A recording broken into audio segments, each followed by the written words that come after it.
Ora, muito boa noite, meus estoicos seguidores. Bem-vindos ao nosso programa Livremente, o nosso programa que nós habitualmente fazemos às terças-feiras aqui no Instagram, este projeto que começamos já há mais de um ano. E é um programa, este é o nosso episódio número 76, e tem um objetivo que é nós conseguirmos levar ciência, metáforas e exemplos às pessoas de uma forma simples, de uma forma informal, divertida, se possível, ora individualmente, ora com alguns convidados. O meu nome é Evandro Sás Monteiro, eu sou psicólogo clínico e psicoterapeuta, diretor da EM Saúde e professor universitário, e acredito que quanto mais inteiros nós formos, mais conseguimos funcionar uns com os outros, e para isso nada melhor que ajudar no autoconhecimento, perceber que ninguém vive numa ilha e que realmente nós, para conseguirmos funcionar juntos, temos que nos conhecer melhor. O nosso tema de hoje é um tema dedicado aos imigrantes, aos que viajam por esse mundo fora em busca de uma vida melhor, e é o nosso intuito e o nosso objetivo conseguimos dar aqui um contributo e uma conversa sobre cultura, sobre os aspectos da adaptação, da imigração e da lusofonia. Para tanto, hoje convidei o Daniel Bastos, que é um historiador, um escritor, um professor, e recentemente lançou um livro sobre esta matéria, que é um livro que nós vamos falar daqui a pouco, sobre aquilo que são crónicas que ele foi desenvolvendo ao longo do tempo, nos últimos anos, e é alguém que tem uma atitude e um trabalho muito ativo sobre a diáspora por este mundo fora. Este programa tem o apoio da EM Saúde e do jornal, o primeiro jornal, o mais antigo jornal online das comunidades portuguesas, que é o jornal Bom Dia. Portanto, o nosso convidado de hoje, deixem-me só ver se já o temos aqui connosco, que é, onde é que está, ok, vamos só ver aqui. Portanto, eu convido-vos também, se tiverem questões ou perguntas a colocarem, podem deixar aqui nos nossos comentários, e, portanto, serão sempre bem-vindos a colocarem essas perguntas para nós falarmos hoje aqui com o Daniel. Portanto, está aprovado essas perguntas que podem vir desse lado. Portanto, estas questões culturais que nós vamos abordar, vamos falar de referências, vamos falar da importância das estruturas sociais, da forma como os portugueses se adaptam quando fazem estas viagens e imigram em busca de vidas melhores, e por isso temos aqui imigrantes a assistir. Agradeço que partilhem também as vossas experiências para que possamos conversar um bocadinho sobre isso. Boa noite, Fátima, boa noite, Ana. Boa noite, José. Boa noite, Helena Pereira, Alexandra.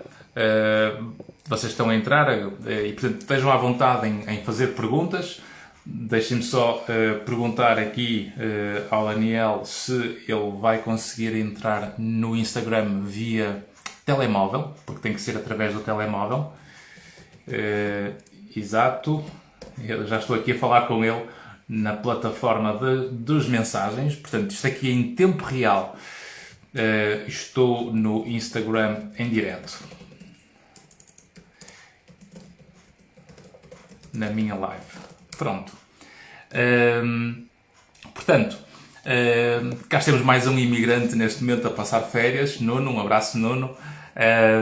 E portanto, David, também bem-vindo, Carla, Salvador, Vanessa, Mafalda, e portanto, o que é que nós vamos falar? Vamos tentar tocar nestas várias temáticas que vão conseguir falar daquilo que muitas vezes se passa em termos de emoções, de pensamentos, de comportamentos ligados à imigração.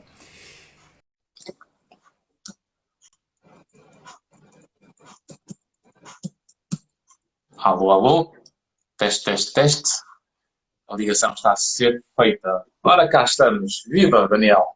Viva, tudo bem? Muito gosto. Estás-me a ouvir bem e a ver bem? Estou sim, senhora. Vou só arranjar aqui uma forma de se entrar no telemóvel. Ok. Estava aqui a aproveitar para despachar uns assuntos E ligados fizeste muito lá. bem. Olha, em primeiro lugar, quero agradecer a tua presença aqui no programa, porque era o que eu estava aqui a partilhar com a nossa audiência e os nossos seguidores, que o nosso objetivo é nós sempre, todas as terças-feiras, de falarmos neste programa livremente, ou seja, de uma forma livre, aquilo que vai na mente, sobre assuntos que podem ajudar as pessoas a se conhecerem melhor e a perceberem como é que se adaptam melhor ao mundo para funcionarmos melhor uns com os outros. E nesse sentido, nada melhor que falar com alguém que está habituado a escrever e a estudar bastante sobre as questões da imigração e da lusofonia, e que recentemente também publicaste um livro que foi na FNAC no dia 11, aqui no Porto, não é? Que foste lá apresentar o livro. E, Sim. portanto, antes de falarmos um bocadinho sobre isto, gostava que pudesse explicar às pessoas quem é o Daniel Bastos e o que é um ativista cultural, que eu gosto da expressão. Bem, o Daniel Bastos é um professor de História natural de Faf, Uhum, aqui no distrito de Braga, muito perto de Guimarães. Um concelho minhoto que é conhecido como a Sala de Visitas do Minho. Tem uhum, 42 anos e nasceu, vive e trabalha também em Faf, além de dar aulas em Braga. Está aqui ligado ao projeto museológico pioneiro em Portugal, ligado às migrações, designadamente o Museu das Migrações das Comunidades. Foi o primeiro museu criado em Portugal há mais de 20 anos, que se dedica a perpetuar, a estudar e a homenagear o contributo dos nossos imigrantes portugueses, quer os do Conselho, quer os do país em geral. uhum, Designadamente dois períodos da história muito importantes aqui no nosso Conselho, que deixou muitas marcas, que é a imigração portuguesa para o Brasil, do início do século XX. Nós somos conhecidos como a cidade da arquitetura dos brasileiros que torna a viagem, por onde conservamos muitas dessas marcas ligadas sobretudo à arquitetura. uhum, uhum. E, Para várias partes do Brasil, não é? Ainda por cima, porque os portugueses foram para várias partes do Brasil. Eu vejo família de portugueses no Brasil, eu tenho família no Brasil e vejo que muitos foram para a zona de São Paulo, outros para a zona do Rio de Janeiro, outros mais para o sul, outros mais para o norte. Portanto, nós de facto fomos um pouco espalhar um bocadinho aquilo que fomos levando a nossa cultura para outras partes, não é? E adaptando-nos lá também. sem dúvida, aqui no caso de Faf e da região do Entre Douro e Minho, um torrão muito tradicional da imigração portuguesa do final do século XIX e início do século XX para o Brasil, foram sobretudo para o Rio de Janeiro, sobretudo ligados a áreas como caixeiros viajantes, ou para Belém, mais Uhum, ligado à exportação da borracha. E depois a imigração portuguesa dos anos 60 e dos anos 70, da imigração a salto, que também uhum. deixou aqui grandes marcas e que perdura até aos dias de hoje, sobretudo nas gerações mais velhas, que em agosto transfiguram e transformam aqui completamente o concelho e aqui a região do Minho, onde de Uhum, facto este verão foi notório, agora que sem as restrições da pandemia, milhares e milhares de compatriotas nossos que finalmente puderam vir de forma mais uhum. tranquila e à vontade visitar as famílias. E como é que Além surgiu disso, este interesse? Sim, sim, mas acaba. Além disso, não era isso, de facto, esta ligação à minha terra, uma terra muito marcada pela imigração, eu próprio com família também ligada à imigração. O meu pai teve bastantes anos em França, eu quando tinha um mês de idade fui a Paris para ele me conhecer. Tenho família ainda hoje no Canadá, em Toronto, família em França. Tive uhum, também também familiares no Brasil e, portanto, por aí e também por uma predileção e gosto especial na área da investigação neste campo, uhum, onde tenho ao longo dos últimos anos realizado várias obras no campo da história da imigração portuguesa, digamos que me tornei não sei um ativista cultural no campo da imigração, embora eu prefira um apaixonado pela temática da imigração. Certo. E estou-me a lembrar aqui também no Brasil, a propósito, por exemplo, da zona que eu conheço melhor, que é a zona de São Paulo, que o café nos anos 60 e 70 era também o Porto de Santos, que no litoral de São Paulo, era onde entravam também muitos portugueses para a importação e a exportação de café. Portanto, é engraçado ver que realmente nós andamos um bocadinho por este mundo de fora, muito aventureiros. O português tem esta característica cultural de sermos um povo ligado para o risco e para a aventura e para a ambição. Eu estive em São Paulo talvez há 6 anos, a apresentar um livro que na altura escrevi aqui sobre FAF, ligado ao património, esta questão da herança dos imigrantes brasileiros torna a viagem em Favos, e fui apresentá-lo à Universidade Mackenzie, em São Paulo. E na altura estive lá com vários conterrâneos meus aqui naturais de Faf, e um deles, que já faleceu infelizmente, ele tinha emigrado para São Paulo já nos anos 50 do século XX, já numa fase em que a imigração portuguesa era mais para o centro da Europa. Mas na altura eu estive lá com ele, portanto ele já tinha 70 e alguns anos, tinha uma grande empresa de limpeza que chamava-se a Califórnia, com 10 mil ou 20 mil funcionários, era assim uma coisa gigantesca, e ele... Olha, enorme, uma coisa impressionante, e que ainda hoje é um dos maiores portos do Brasil, não é? sim, sim. Aquilo é susto, quer dizer, aquilo demora minutos e minutos a atravessar o Porto de Santos quando uma pessoa atravessa lá o litoral todo, não é? E estava aqui a ver o David a comentar connosco, que sem dúvida conhece bem Faf, a minha família materna de lá, muitos palacetes lindíssimos. São as tais casas que têm essa marca que o David está a referir, e bem, da arquitetura dos brasileiros torna a viagem. No fundo, aquilo que nós referimos quando estamos a falar deste termo, desta expressão brasileiros torna a viagem, são esses imigrantes portugueses que partiram em direção ao Brasil no final do século XIX e no século XX, à procura de melhores condições de vida. Na época, o Brasil atravessava uma fase de grande desenvolvimento e progresso e necessitava de muita mão de obra barata para esse esforço. E a questão linguística, cultural, atraiu camadas de população portuguesa que procuravam por via novas oportunidades, enfim, melhores condições de vida. Sim. E aqueles que no Brasil, não todos, porque um pequeno grupo, uma pequena elite que no Brasil enriqueceu, ligado ao comércio, aos negócios, e que depois retornou a Portugal, aí é que vem a expressão brasileiros de torna a viagem, portanto, imigrantes portugueses que retornaram a Portugal com fortuna, que enriqueceram, e que vão transformar os seus territórios de origem. No caso de Faf, mas aqui no caso também, em geral, do Minho, deve-se a esses imigrantes que retornaram ao território, nessa época, a construção das primeiras indústrias têxteis, grandes obras beneméritas como escolas primárias, jardins públicos, hospitais, asilos para crianças desfavorecidas. Ou seja, vem este vínculo, não é? Estas raízes da história, em que as pessoas não se esquecem de onde vieram, vão lutar pela sua vida, conseguem a sua emancipação, a sua autonomia, a sua independência, e depois, quando sentem que já chegaram a um ponto, querem dar algo de volta, não é? Querem dar uma retribuição ao mundo por causa de terem conseguido, de facto, chegar a esse caminho. Sim, e também, de certa forma, também isso e uma valorização do próprio estatuto daquilo que alcançaram na sua vida. Aliás, os tais palacetes, como um bocado falávamos, refletiam precisamente esse triunfo na vida desses self-made men, não é?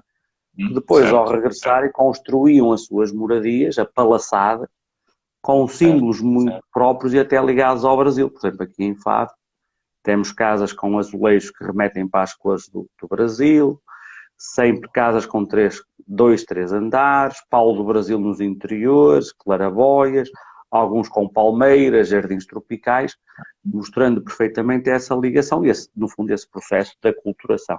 E essa é que a arquitetura dos brasileiros torna viagem. Uhum. Portanto, o que é que te levou a apaixonar por esta área e cada vez mais ir-te interessando com o museu, com as obras que tens vindo a escrever, com as crónicas que foste fazendo ao longo dos anos nas várias, nos vários registros que a diáspora também foi permitindo divulgar? Que paixão é esta? Portanto, eu sou licenciado em História pela Universidade de Évora, na vertente de ensino. Depois fiz pós-graduações, etc., noutras áreas, ética, filosofia política, cultura teológica, enfim, mas foi sempre a História, de facto, que me despertou o bichinho, o interesse, muito desde cedo na investigação. E eu ainda, com 20 e poucos anos, debrucei-me muito a partir de então sobre a história local da minha terra.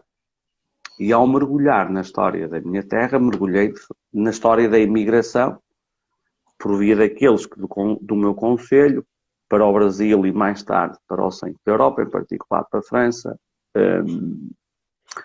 partiram à procura de melhores condições de vida. Esta questão do partir, do sair da terra, do sair da zona de conforto, do deixar para trás raízes, família, sempre foi algo que me impressionou e que me levou sempre a olhar para todos esses nossos conterrâneos, compatriotas, que ciclicamente, sobretudo nas épocas de crise, infelizmente, como ainda hoje vai ocorrendo, sempre me deixou, sempre teve em mim algo muito impactante. Sempre associei isso a uma certa coragem que é necessária, ousadia, arrojo. E sempre me procurei nessa visão colocar no lugar do outro, desse que sai, desse que imigra, desse que parte, e sempre nutri por isso um grande sentimento de respeito, de dignidade. Aliás, sem essa coragem que falas, não se conseguiria também passar ao ato, porque não há coragem sem medo. E, portanto, o lado bom realmente é esse lado, mas também temos por trás o medo e uma série de emoções ligadas ao sofrimento, pela preocupação de quem se deixa, com o desconhecido que aí vem. E, portanto, há um contraste entre a virtude e os riscos que envolve essa mudança na vida das pessoas. Portanto, realmente traz sempre um fascínio, ao mesmo tempo do que uma sensação de amedrontamento pelo risco do que é mudar também, não é? E o termo é mesmo esse, que no meu caso é mesmo fascínio, ou seja, sempre fascinou este salto, não é? Este percurso, esta trajetória, uma trajetória de milhares, de milhões e muito constante, estruturante ao longo da história do nosso país. Quase que não temos gerações em que não haja imigração, não é? Portanto, não há geração que não tenha imigração. E não há nenhum de nós, não é? Que eu não tenha ninguém na família, ou que não tenha uma pessoa amiga, ou um conhecido, alguém muito próximo, que esteja ou tenha imigrado, não é? Portanto, é algo que está muito presente no nosso cotidiano, nas nossas famílias, nos nossos círculos de amizade. E de facto, inicialmente, isso até provia daquela experiência pessoal, familiar, que tenho. Depois, em termos da questão da ligação à minha terra e aos primeiros trabalhos que desenvolvi em vários trabalhos, livros que publiquei no campo, sobre a Santa Casa da Misericórdia de Fado, na altura dos seus 150 anos, fui convidado para fazer uma obra monográfica e, digamos que é uma obra paradigmática da benemerência brasileira, e depois me permitiu, até por convites, apresentá-la no Brasil, em França, muito sempre ligada à comunidade, mas de conterrâneos. Depois um convite deste projeto do Museu das Migrações, há uns anos atrás, para desempenhar funções ligadas ao mesmo, e que me levou a apresentar esse projeto há sensivelmente uma década atrás, junto à comunidade portuguesa em França, e que na altura, por via disso, conheci pessoalmente um conhecido e saudoso fotógrafo, que infelizmente já não se encontra connosco, fisicamente, que é o Geraldo Bloncourt. Faz brevemente 4 anos o seu falecimento, mas tive então a oportunidade de o conhecer pessoalmente e de constatar o valiosíssimo espólio que ele tinha realizado ao longo dos anos 50, 60 e 70, porque teve o condão de ser o primeiro fotógrafo, ou fotógrafo, que em França retratou, fotografou a chegada dos nossos primeiros imigrantes, precisamente nos anos 50, nos anos 60. Em França, quando chegaram à França. E exatamente, as duras condições de vida deles nos bidonville, que foi nos bairros de Lata, que marcou essa primeira experiência habitacional de vários imigrantes portugueses que trabalhavam então, nessa época, em grandes obras de construção civil, na reconstrução da França, no pós-Segunda Guerra Mundial, saíam aqui de Portugal, de um país que vivia sobre o espectro da pobreza, da miséria, da ditadura, da falta de liberdade. No início dos anos 60, também com a guerra colonial, inúmeras gerações de jovens portugueses a emigrar a salto de forma clandestina. Eu tenho vários familiares, uns foram para a África, outros foram para o Brasil, outros foram para os Estados Unidos, e portanto, quer amigos, quer familiares, todos nós realmente temos histórias muito próximas, porque também está ligado aqui uma característica muito, muito boa, que é as pessoas não se conformarem com aquilo que acreditam que podem ser mais capazes, e portanto a ambição leva-os a não aceitar ou a conformar-se com a realidade que têm e a terem a ambição de irem atrás de mais e melhor. E uma realidade que muitas das vezes não conseguem.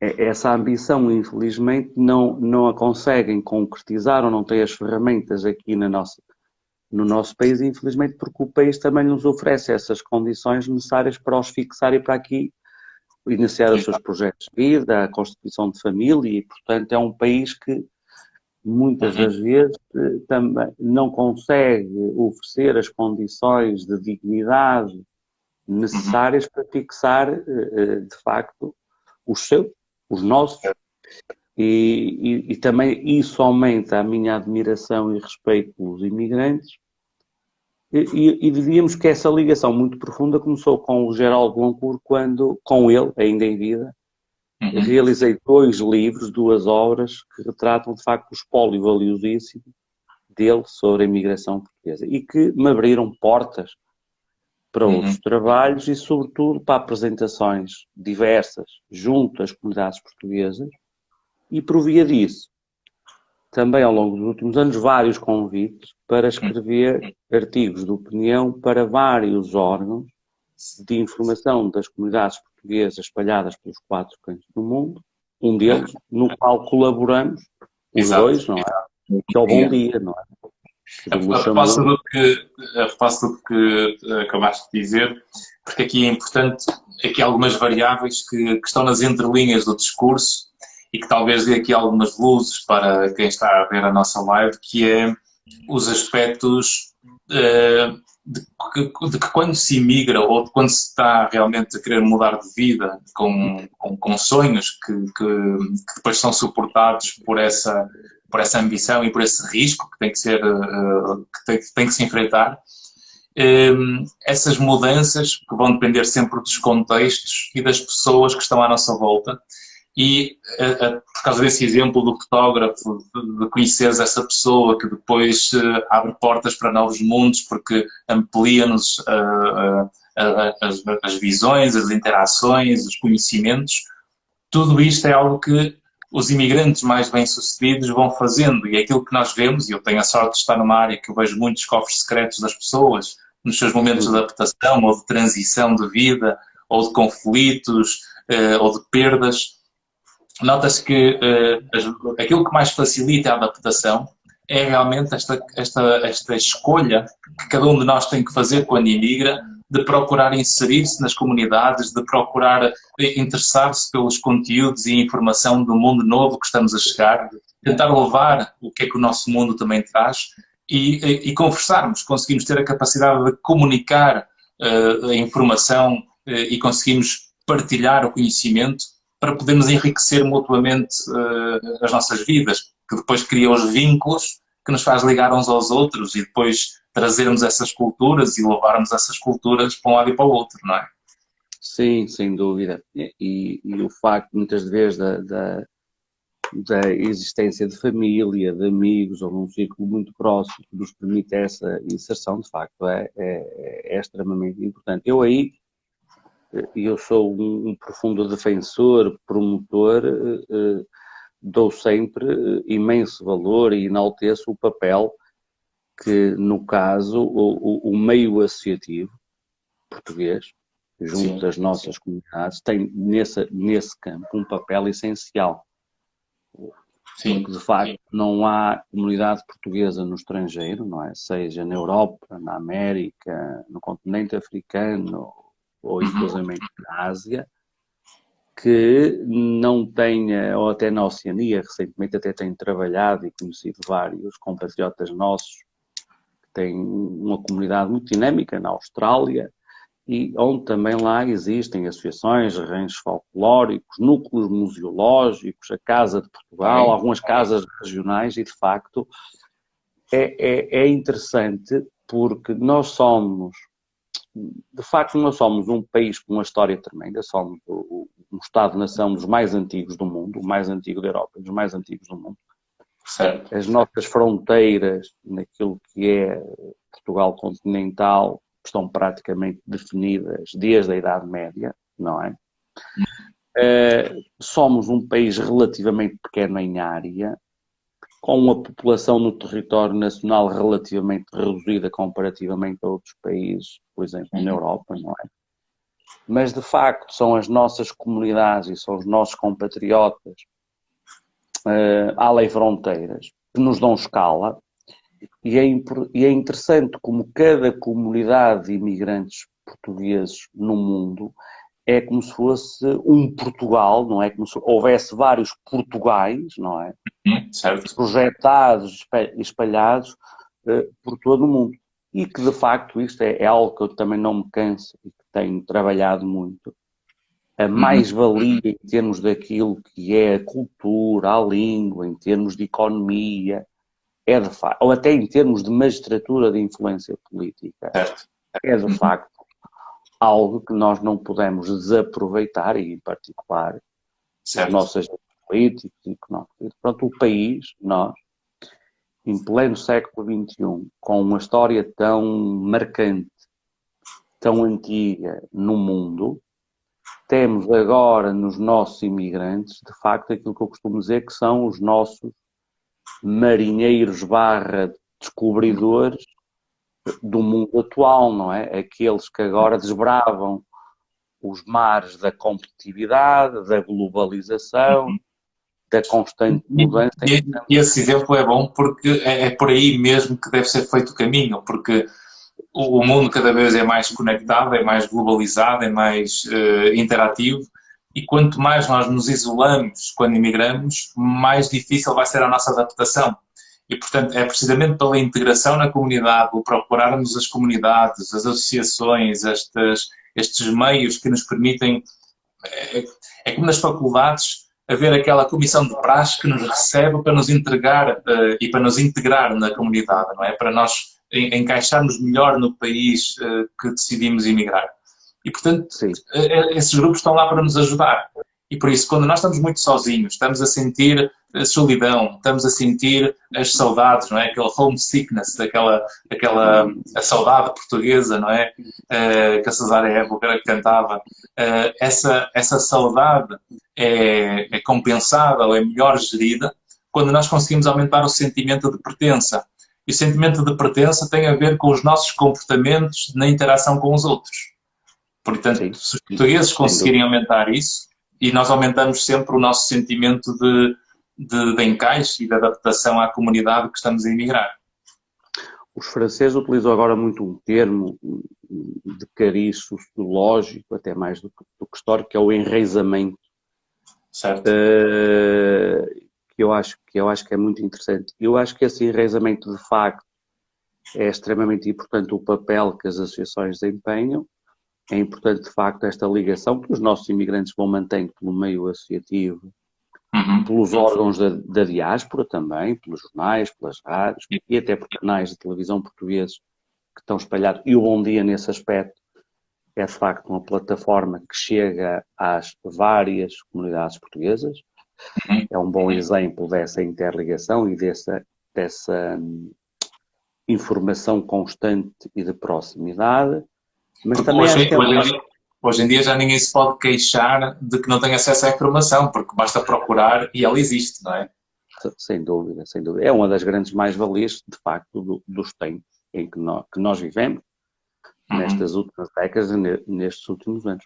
O que eu acho também que é um aspecto importante e que tenho também sempre constatado e cada vez estou mais convencido disto, eu diria que não sei se o termo será este, é um bocado paternalista, eu acho que não é muito correto, mas um bom imigrante português é de facto aquele que lá fora no estrangeiro vai mantendo essa ligação, até pelo meio associativo, mas que também aprende e insere-se na cultura e na língua da pátria de acolhimento.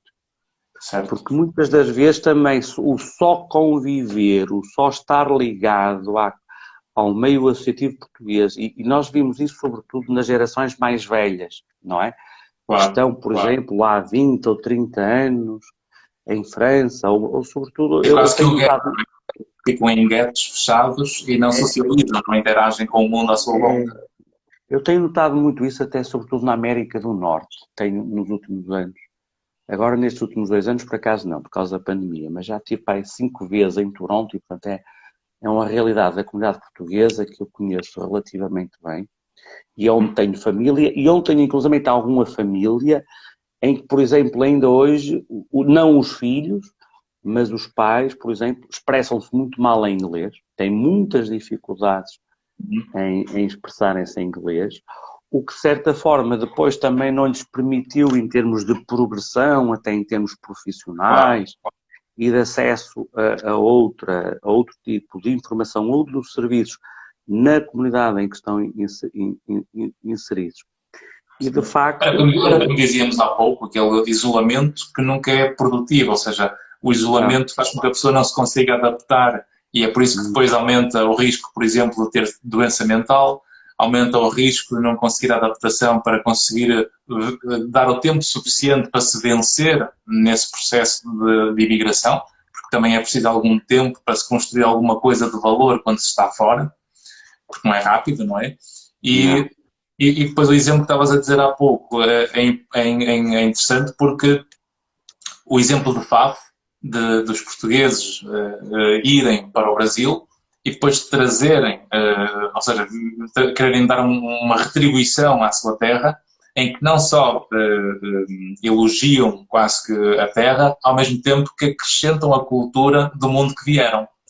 E, portanto, nós Exato. acabamos por criar esta visão mais mista e enriquecida de fazermos evoluir as culturas mutuamente.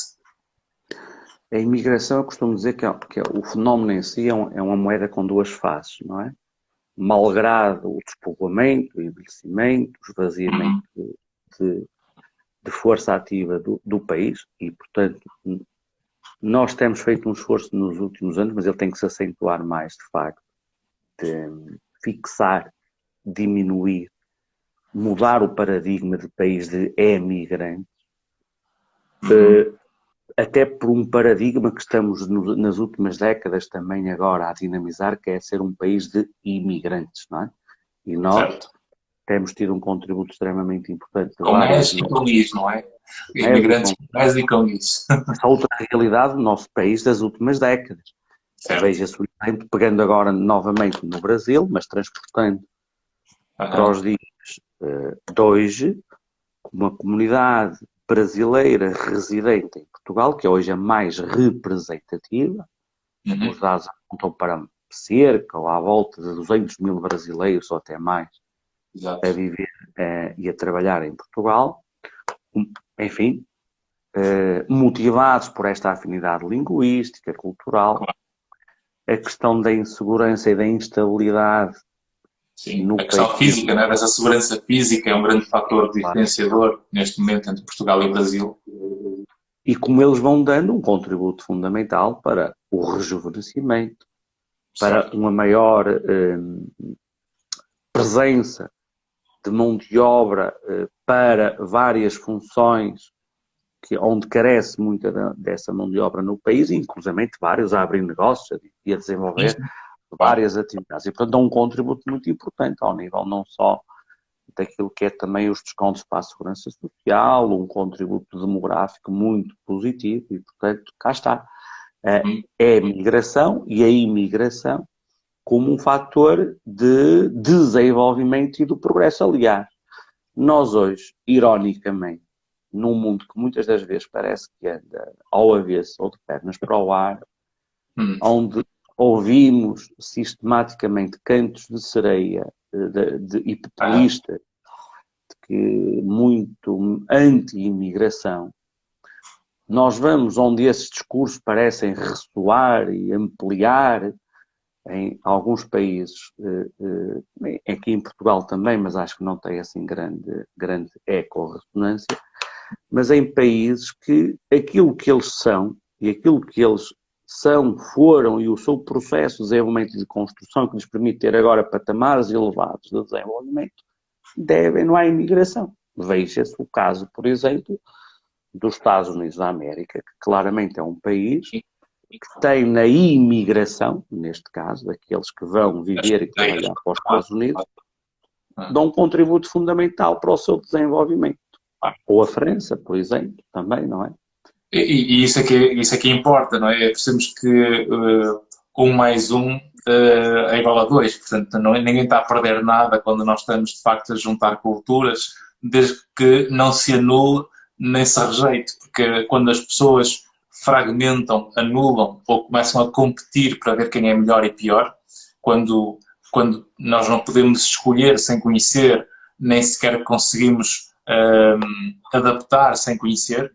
Por isso é que o primeiro passo é a exploração, é o encontrar a oportunidade, é o ir ao encontro das comunidades que existem, a tentar entender o mundo novo que nós temos, porque o que nos dá segurança para nós nos comportarmos nos mundos que temos é através dessa exploração do desconhecido. É como uma criança quando começa a conhecer a sua casa, não é? Quando vai explorando, mas depois volta para a mãe quando está com medo, mas depois volta outra vez a explorar. E nós fazemos isto na relação com o mundo também. E no caso português, eu às vezes até fico abismado. Como é que é possível? Embora também acho que não tem grande expressão, uma vez também não valorizo muito isso, mas às vezes fico, de facto, pasmado como é que há uma certa tentação de algumas áreas ou setores até de fazer um certo discurso anti-imigração. Quando nós, portugueses, somos, por tradição, um país de emigrantes, e como é que somos capazes sequer de fazer esse discurso quando nós temos milhões e milhões de portugueses a viver e a trabalhar no estrangeiro, e então e vamos às vezes fazer um discurso, ou vamos querer fazer a outros que olham para nós como um país de destino, algo que possam fazer aos nossos que lá estão fora e que possam ser também alvo desse tipo de discurso. Quer dizer, nós temos termos cerca de 5 milhões fora, para além dos 10 milhões cá em Portugal, não é? Sim, e que se calhar esses números tenderão sempre a aumentar se nós formos diminuindo na questão das gerações, não é? Se fores para a segunda e terceira gerações, para os lusodescendentes, etc., Exato. esse número tenderá ainda a aumentar e, portanto, nós temos um dever de memória, nós portugueses, profundo, quer dizer, eu para mim, não só por formação, por educação, por princípios e por valores, mas até por uma questão de história, de cultura. Nós temos que ser dos primeiros a estar ao lado daqueles que, de facto, por razões diversas, têm neste processo de saída, hoje inclusivamente os sociólogos e até os historiadores, os cientistas sociais em geral até já não usam sequer a palavra imigrante ou imigração e procuram substituí-la por um termo que é a mobilidade, não é? Por exemplo, dentro do espaço europeu da União Europeia que nós estamos inseridos, nem fará sentido falar em imigração, porque a cidadania europeia, que é um projeto comum que nos une a todos, enfim, é precisamente sem Olha, se fronteiras, não nós é? juntarmos aqui um bocadinho a Europa, ou Portugal, Espanha, França, estes países aqui do continente europeu, nós basicamente não deixamos de ser quase que o continente americano quase todo, não é? E, Porque o portanto, tamanho disto tudo não é assim tão distante umas coisas das outras, não é? claro. E, portanto, é nesse sentido. Há outro aspecto também que há um bocado referiste, eu acho que é muito interessante essa questão. Já falavas da solidão e há um aspecto e do isolamento, e há um aspecto que muitas vezes nos passa despercebido. Nós geralmente olhamos para a imigração portuguesa, ou tendemos a olhar para a imigração portuguesa, utilizando ainda o termo tradicional, como um processo e um fenómeno todo ele de sucesso. Isto é, os nossos compatriotas saem do país, saem nessas razões muito da procura de melhores condições de vida. Hoje tendemos a olhar para uma imigração mais qualificada em termos das suas habilitações académicas, que além disso procuram também a questão da progressão da carreira, mas sempre a questão também do salário, etc., mas de rasgar novos horizontes. Mas esquecemos também, ou tendemos a não ter a noção de que a imigração não é só uma face de sucesso e também tem muito marcado e vincado uma face de insucesso. Claro. Porque muitos são aqueles que lá fora, não é? O sucesso é sempre uma consequência de um processo doloroso e de esforço e de sacrifício para se chegar onde vale a pena, não é? Não há caminhos fáceis para o que vale a pena. Não há caminhos fáceis e veja-se o que foram estes 2 anos de pandemia, que afetou também vários imigrantes portugueses, na geografia dispersa da imigração portuguesa, que também foram afetados pelo desemprego, pela precariedade. Mas veja-se também, por exemplo, nas gerações mais velhas de imigrantes, nas primeiras gerações, estas gerações, por exemplo, dos anos 60, dos anos 70, certo. Agora são as gerações dos nossos pais, dos nossos avós. Sim. Vários deles, por exemplo, afetados pela doença. Aqueles que, por exemplo, não dominam a língua onde estão inseridos e que estão em residências séniores, a dificuldade que é essa fase de vida. Não, esse é um ponto importante porque o que nós sabemos também em termos de saúde mental e saúde física, o processo de adaptação é um fator preditor de nós conseguirmos ter melhor ou pior saúde. E, portanto, se eu consigo realmente adaptar-me à vida e conseguir ter um jogo de cintura para dançar de acordo com a música que toca, isso geralmente faz com que, em termos de saúde física e mental, nós funcionemos melhor. E, portanto, até pela nossa própria saúde, esse esforço de integração e de adaptação deve ser feito. Porque emigrar não é só ir para o contrato ou para o trabalho a buscar o salário, porque isso é a parte visível. Mas aquilo que não se compra e não se vende é aquilo que vai permitir a adaptação.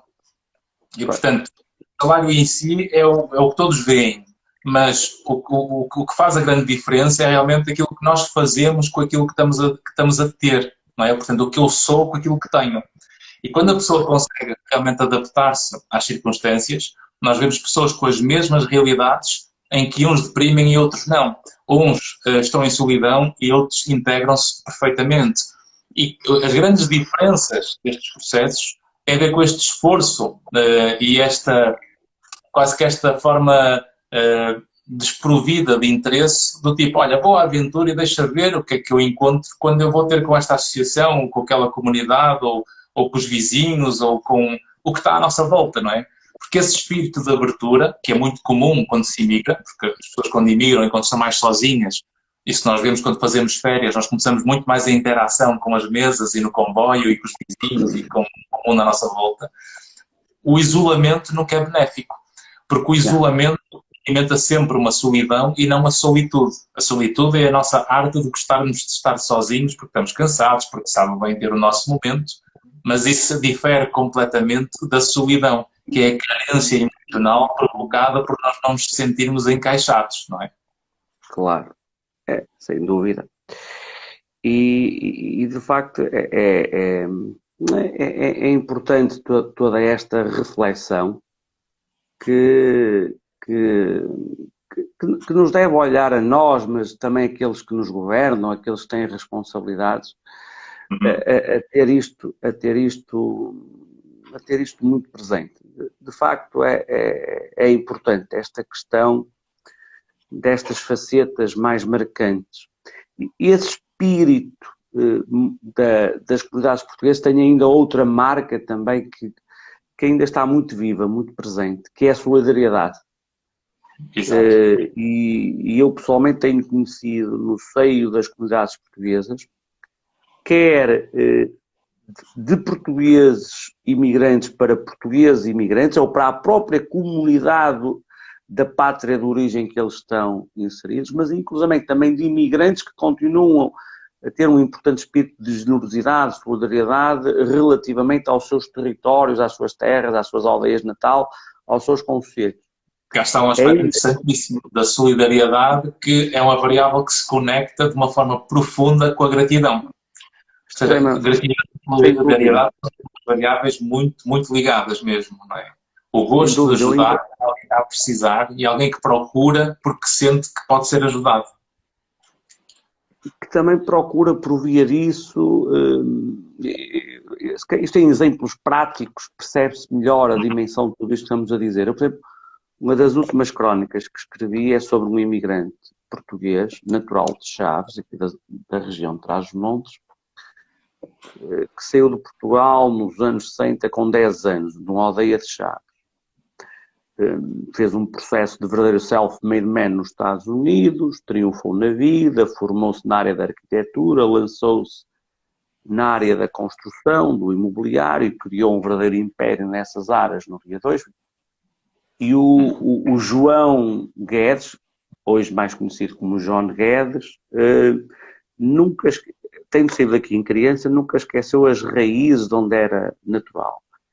E ainda hoje regressa à miúda à sua aldeia natal em Chaves, e essa ligação tem redundado ao longo dos últimos anos em 3 ambulâncias que já foram oferecidas aos bombeiros voluntários de Vidago, uma série de caminhos e benfeitorias para a junta de freguesia, a várias iniciativas culturais por ele patrocinadas, e pegando neste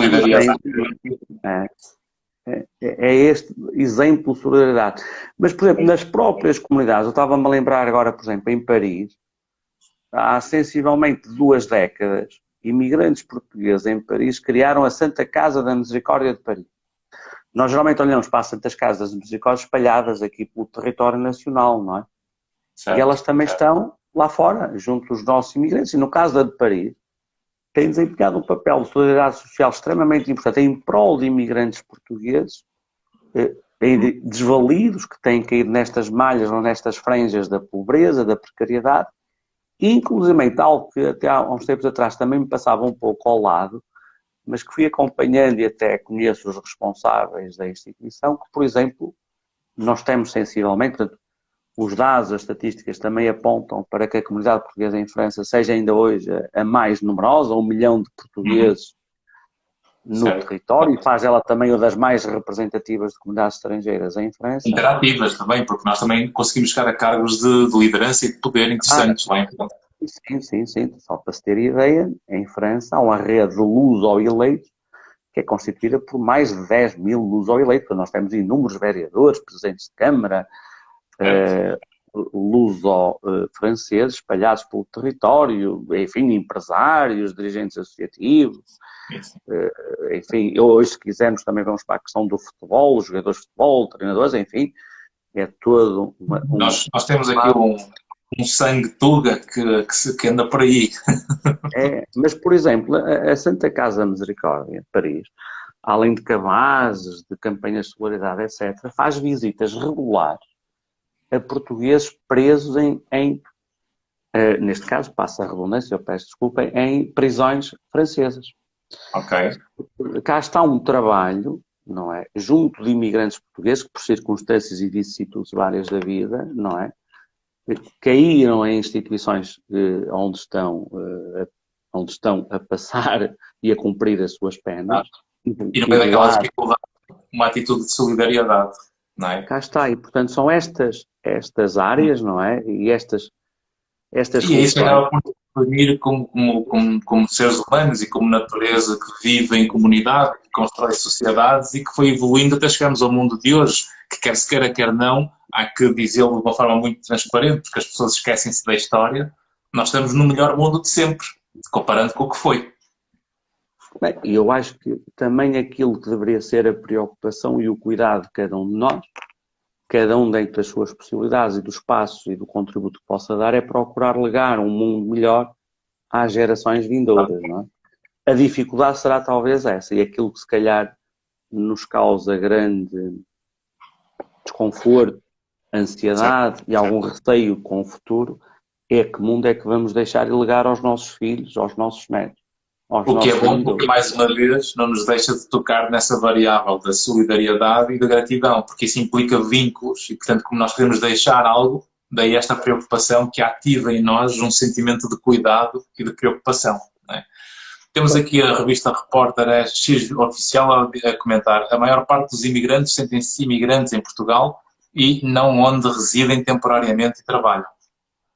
Sim, é outra questão que muitas das vezes é verdade, ainda está muito presente em algo. Acho que isso já se diluiu um pouco ao longo dos anos em Portugal. Penso que a visão cada vez mais é esta daquela que nós estamos aqui a pugnar, de facto de valorizar, de respeito pelos nossos concidadãos que lá fora projetam o país, ajudam ao desenvolvimento do nosso país e dos países que os acolhem. Mas, de facto, ainda há e nota-se em algumas incompreensões e muito essa situação de que, de facto, lá fora são portugueses, não é? E cá dentro são imigrantes, não é? E portanto, às vezes é quase um desenraizamento, não é? E, portanto, mas se o tal enraizamento, se a tal ligação por via do meio associativo e por via da inserção nas pátrias de origem for consistente, isso dilui-se. E, de facto, tornam-se cidadãos do mundo. Sim. E tornam-se, quer importantes, bons e um contributo válido, cidadãos portugueses, como franceses, como ingleses, como americanos ou canadianos. Ou luso-canadianos, luso-franceses, etc. Eu acho que é por aí, de facto, esse contributo sempre. E nos encontrou. Sim, acaba disto. Não, era isso.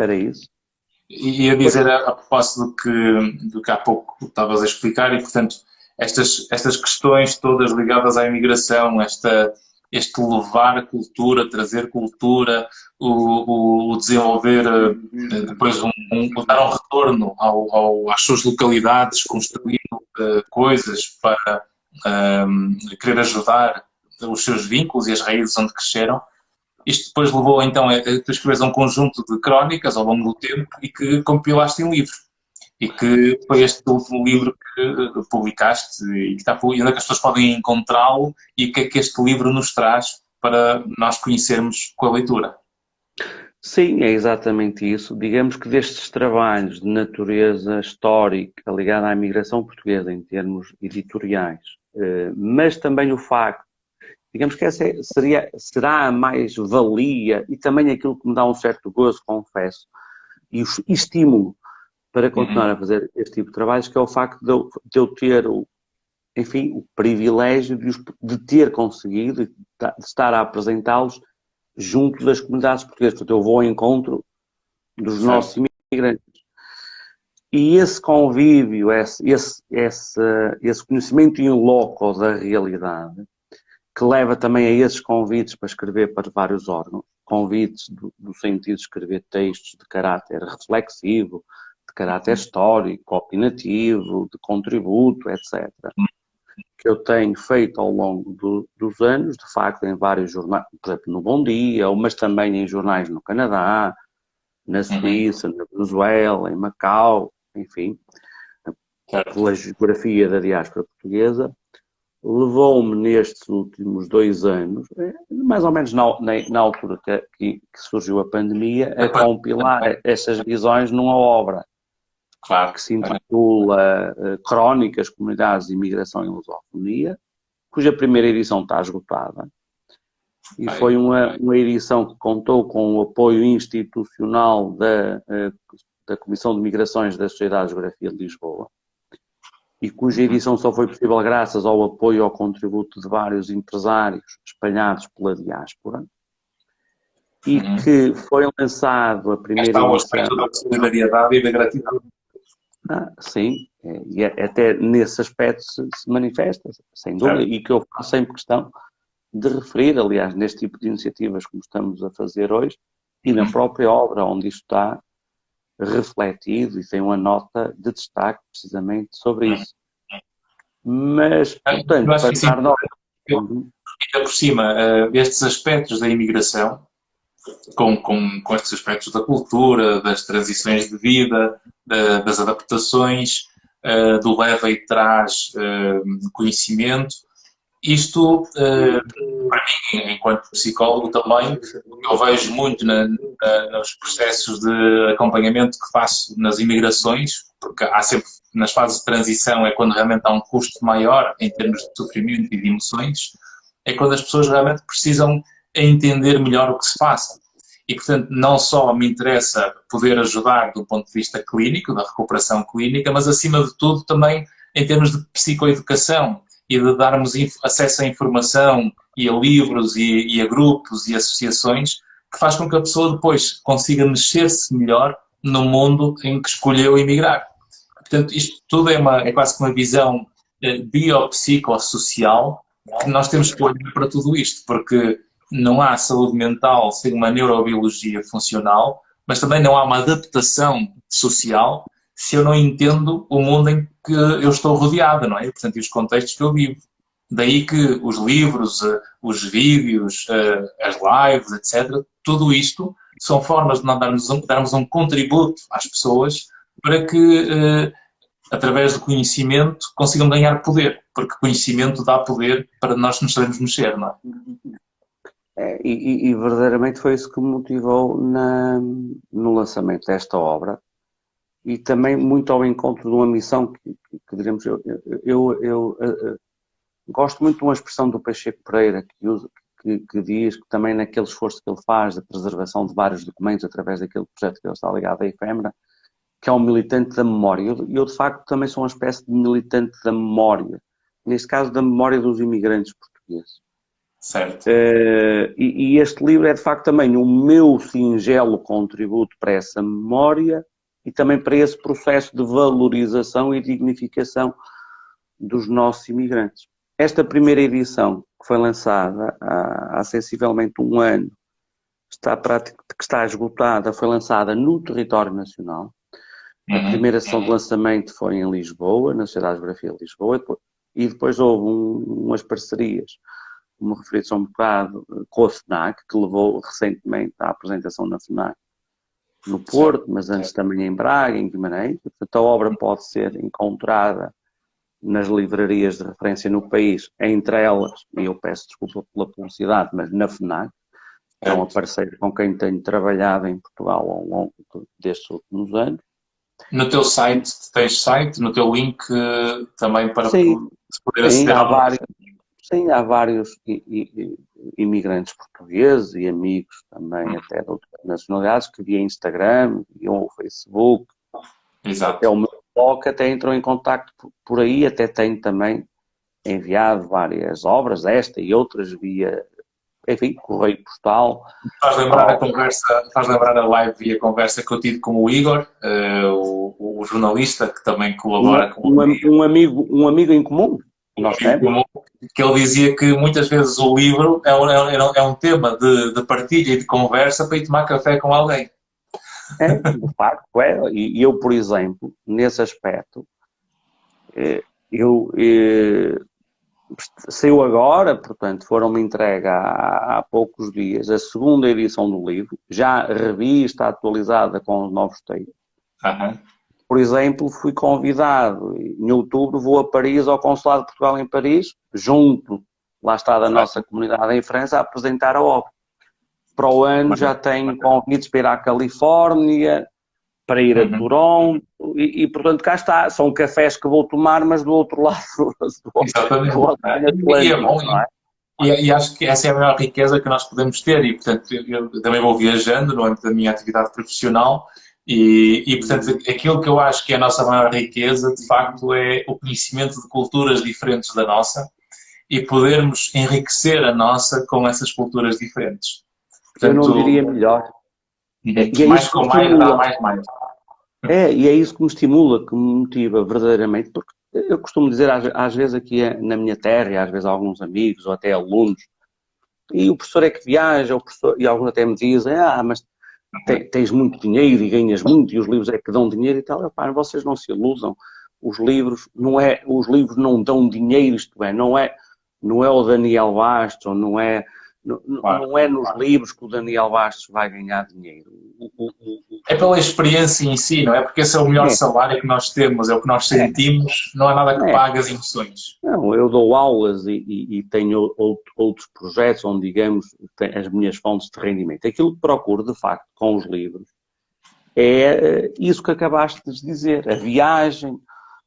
O livro, digamos, que é sempre, entre aspas, no sentido positivo, o pretexto ou aquilo que abre, não é? Que me leva a... Depois é óbvio que fica também, porque depois de teres tomado o café, eu fico com algo teu, e portanto aí está a riqueza que serve a vida para partilhar. E com toda a sinceridade, quer dizer, tem-me aberto uma série de portas e de contactos que tenho feito, que de facto tem sido uma mais-valia para mim a todos os níveis, e tenho feito amizades para a vida por via precisamente de tudo isto.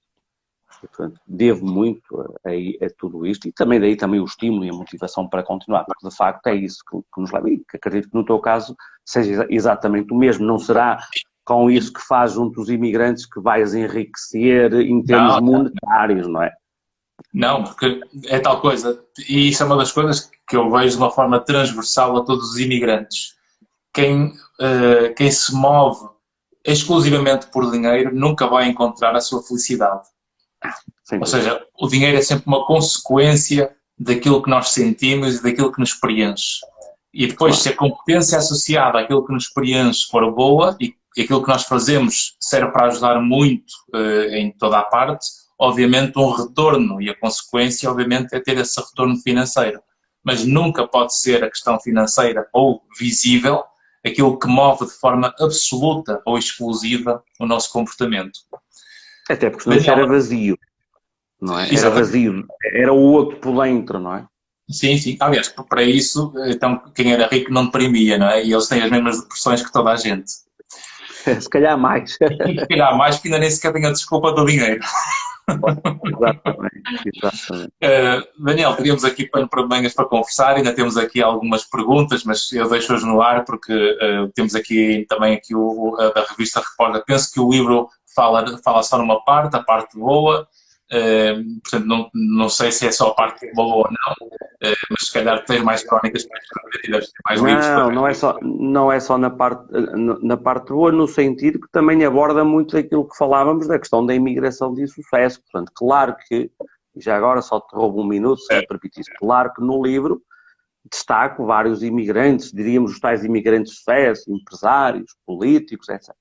Mas também lá estão referidas várias situações de dificuldades, de pobreza, de miséria, porque essa é a realidade, não é? Portanto, a realidade é feita de várias cores, não é? E, portanto, não, o livro não tem só aspectos positivos, digamos assim, não é só elogio. Há também todas outras realidades. E também acho que é essa uma das mais-valias do livro. E o que importa é essa partilha e de facto, é pela partilha que nós realmente podemos conhecer. Se eu conhecer por dentro do assunto, não só posso conhecer como posso criticar, e portanto é isso que nos faz evoluir a todos. Portanto é a crítica, é a conversa, é a comunicação, é o diálogo, e é precisamente através dessa comunicação que nós vamos enriquecendo a nossa cultura e conseguimos fazer crescer ainda mais aquilo que é o mundo de cada um. Para terminar, temos aqui uns comentários da Nossa Senhora das Graças Castravassos, não é? A Capela da Nossa Senhora, isto a propósito deste retorno que depois, quando vencem lá fora e depois trazem para a sua terra de origem, por exemplo, a Capela da Nossa Senhora das Graças e a Araucária no Outeiro das Cruzes, em Travassos, em Faf, prova isso mesmo. É uma das freguesias aqui do Concelho de Faf onde essas marcas da benemerência brasileira chegam até aos dias de hoje. Portanto, é um concelho, como diz aqui bem, é um concelho marcado pelos investimentos do Estado na viagem, não é? Muito bem, sem dúvida, é isso mesmo. Daniel, foi um gosto muito grande ter-te aqui no programa. Foi uma conversa que voou 1 hora, não sei se reparaste, mas falamos durante aqui 1 hora. Rápido, foi muito rápido. Foi rápido. Aos nossos seguidores, quem não nos segue, eu convido-vos a seguir-nos, aqui o perfil do Daniel e o meu. Esta live vai ficar disponível aqui no Instagram, para quem não a viu, para poderem partilhar também com a vossa rede.